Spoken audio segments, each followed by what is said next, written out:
Assalamualaikum warahmatullahi wabarakatuh. Waalaikumsalam warahmatullahi wabarakatuh. Sekarang kelas gitu ya, Pak. Bismillahirrahmanirrahim. Raditu billahi. Oke, tolong nih, Mas. Ayo mau bicara rakyat dulu nanti. Sekarang cek dulu kami muslim Mas. Masa rakyat sudah habis semua. Mungkin mau kalian cek kelas yang akan bersih, apakah ada sampah silakan diperiksa dulu. Sudah? Bersih? Oke, kalau sudah bersih silahkan kita cek dulu. Oke, so. Oke, aku mau tanya dulu. Bagaimana kalian dulu? Baik. Apa sah? Ayo, Mas. Adakah yang puasanya mau masih tahan atau ada yang mau? Ngaku, siapa?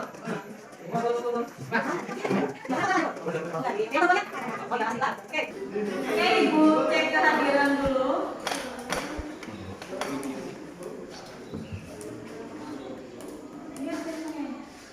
Oke, Ibu absen dulu. Abu Yazid. Keterangan? Keterangan? Izin? Fahmi? Materi kali ini kita akan membahas tentang masuknya Jepang ke Indonesia. Seperti yang sebelumnya kalian sudah mencari, kalian sudah mungkin membaca tentang masuknya Jepang ke Indonesia. Tentang masuknya Jepang ke Indonesia, kira-kira menurut kalian di Indonesia ini kan kita pada masa itu banyak didatangi oleh bangsa Eropa. Kemudian ada negara-negara Barat, ya kan? Ada Belanda, ya kan? Kemudian ada Spanyol, ada Inggris, kemudian yang terakhir ada Jepang yang akan kita bahas. Nah, dari beberapa negara Barat, negara-negara Eropa, pasti banyak pengaruh-pengaruhnya terhadap Indonesia. Kemudian Ibu mau menanyakan dulu, kira-kira sepengetahuan kalian dengan datangnya Jepang ke Indonesia, kira-kira dampak atau pengaruhnya yang masih kita rasakan apa di Indonesia? Boleh pertama? Oke, pemerintahannya. Kenapa pemerintahannya?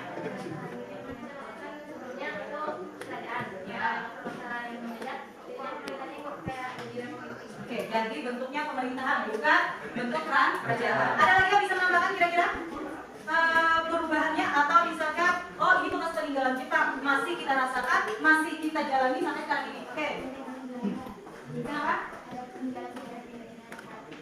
Oke, masih banyak situs-situs peninggalan, benteng-bentengnya ya. Kira-kira Oke, masih banyak situs-situs peninggalan, benteng-bentengnya ya. Kira-kira menurut kalian nih, benteng-bentengnya itu gimana kira-kira? Orang yang kabur gitu. Orang yang Bekas bersama Indonesia. Oke, menekan. Kemudian sehingga di Indonesia ada beberapa percampuran, ya kan, atau bisa disebut sebagai kulturisasi, ya kan, percampuran kebudayaan. Oke, beri tepuk tangan dulu untuk Alia. Jadi peninggalan dari bangsa-bangsa Eropa bukan cuma dari Belanda, tapi dari Jepang juga pasti ada pengaruhnya, ya kan, meskipun Jepang itu yang kita ketahui hanya berapa tahun? 3,5. Berapa Bro? 3,5 tahun, sebentar aja, ya kan? Kenapa kira-kira jadi Jepang itu hanya bisa 3,5 tahun di Indonesia? Boleh angkat tangan? Karena pengeboman di negara Jepang yang bom Nagasaki. oke, dilakukan oleh ya, dibomnya di kawasan Jepang, di Nagasaki. Dibomnya oleh siapa Rido? Oleh Amerika. Iya, betul sekali yang dikatakan oleh Alia, kemudian oleh Arido, bahwa kenapa Jepang itu hanya 3,5 tahun? Betul, karena negaranya itu sedang mengikuti atau ikut terlibat di Perang Dunia Kedua, ya kan? Nah, jadi itu yang mengakibatkan jadi kekuatan atau daerah militernya Jepang, lebih tepatnya di Nagasaki itu dibom oleh Amerika Serikat. Oke, kemudian Ibu mau tanya lagi, kira-kira pada bulan dan tahun berapa Jepang datang ke Indonesia? Oke, Lucy. Apa Lucy? Ada yang bisa menambahkan? Kedatangan Jepang ke Indonesia.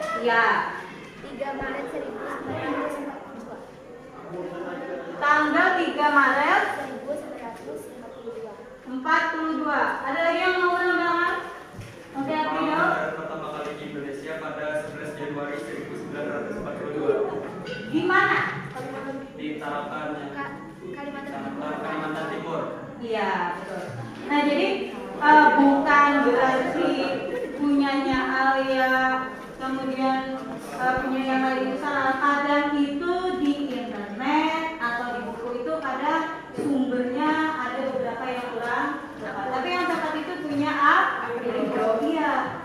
Tahunnya itu pada 1942 di Tarakan. Kenapa di Tarakan? Kenapa di Kalimantan Timur? Kalau negara-negara lain kan dulu ada Spanyol, Inggris, Portugis, pasti mendaratnya itu tujuannya itu di kawasan daerah Maluku, ya kan? Kenapa si Jepang ini mengarahnya ke Tarakan? Di situ ada kilang minyaknya, di situ ada tambang minyaknya. Jadi Jepang ini lebih ibaratnya mencari bahan logistik, dasar modal. Iya. Oke, supaya kalian bisa lebih jelas lagi, Ibu akan membagikan link. Jadi kalian boleh lihat di situ materinya. Setelah itu nanti baru kita diskusikan. Oke? Silakan diambil.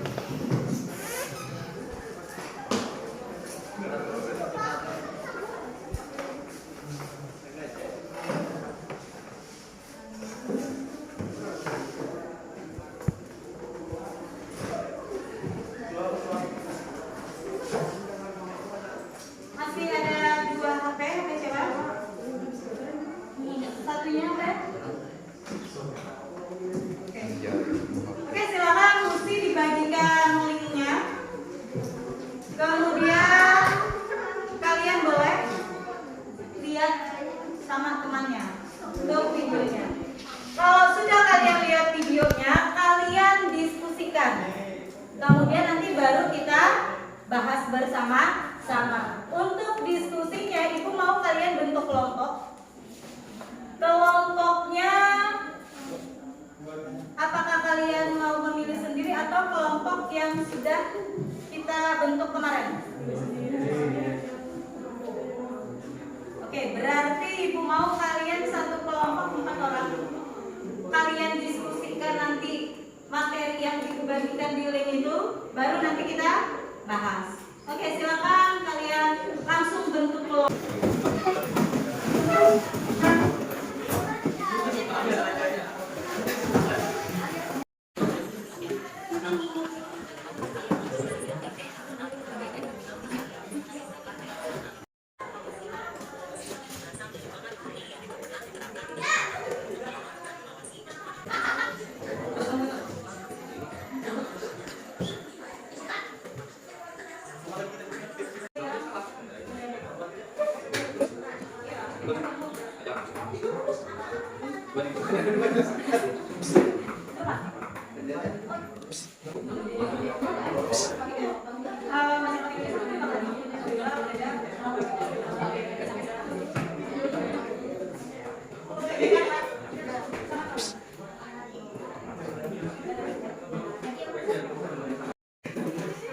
Sudah selesai kelasnya?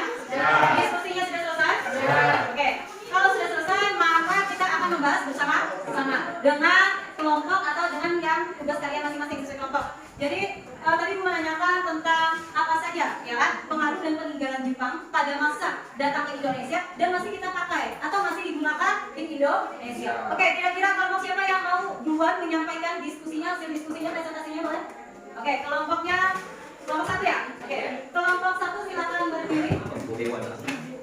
Salah satu aja yang jelaskan boleh. Yang lain Ibu tolong, Ibu minta tolong perhatikan temannya.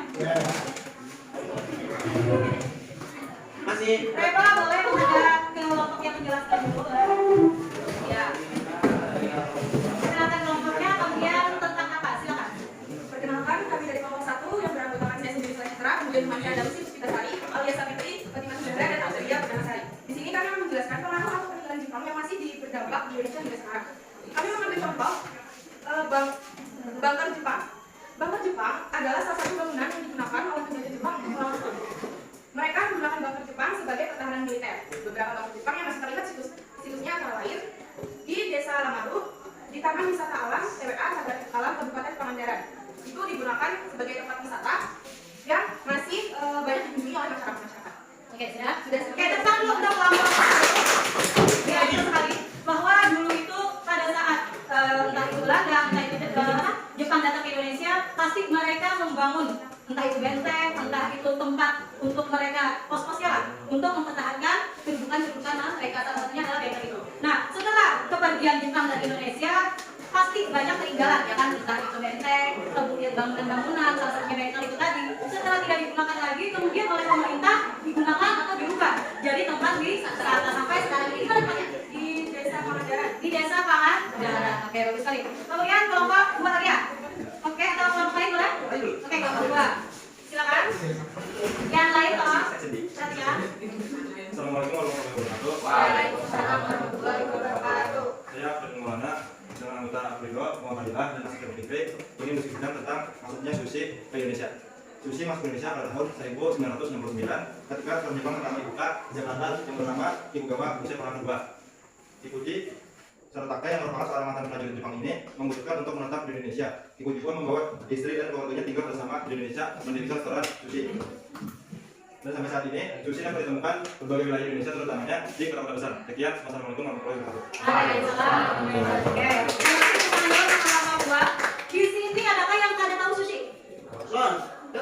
Nah, kalau Susilowati? Oke, betul lah. Jadi ternyata pengaruh-pengaruh yang dibawa Jepang itu masih kita rasakan, masih di. Jadi kalau boleh diubah, ada boleh warnanya, kalau boleh diperbaharui, dilestarikan. Jadi kayak ya dirawat aja. Untuk apa? Untuk peninggalan sejarah, pesan status, untuk membela